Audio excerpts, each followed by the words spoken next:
السلام عليكم، أهلا بكم في قناتي. معاكم شيماء سعد. النهاردة هنتعلم مع بعض طريقة عمل الشاورما الفراخ اللي كلنا طبعا بنحبها، وهتكون بنفس طعم المطاعم ويمكن أحلى كمان. في بولة كبيرة هتخلطي ربع كوب زيت زيتون، معلقة صغيرة من هريسة الشطة،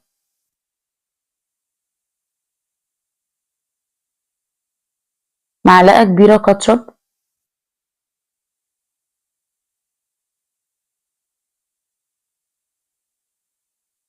معلقة كبيرة من دبس الرمان،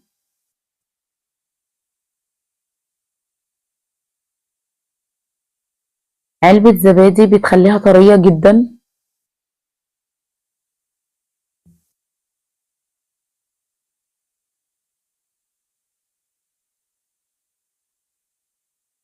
4 فصوص توم مفروم،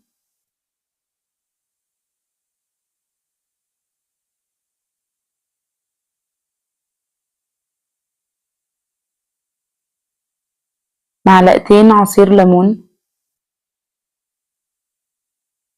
معانا بهارات ملح فلفل بابريكا كاري قرفة كمون كزبرة توم باودر.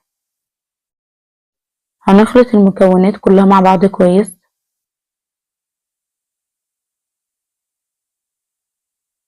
بعدها نضيف الفراخ،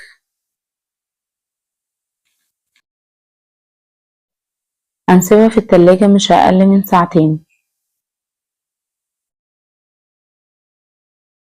هسخن الطاسة على أعلى درجة حرارة وأحط فيها 3 معالق زيت زيتون، هنزل بالفراخ. والأفضل تكون النار عالية عشان ما تنزلش المية بتاعتها.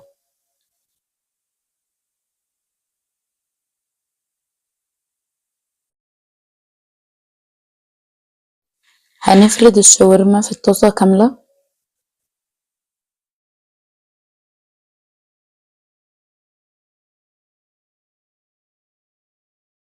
وبكده هتكون الشاورما جاهزة، وبكده هنكون عملنا أحلى سندوتش.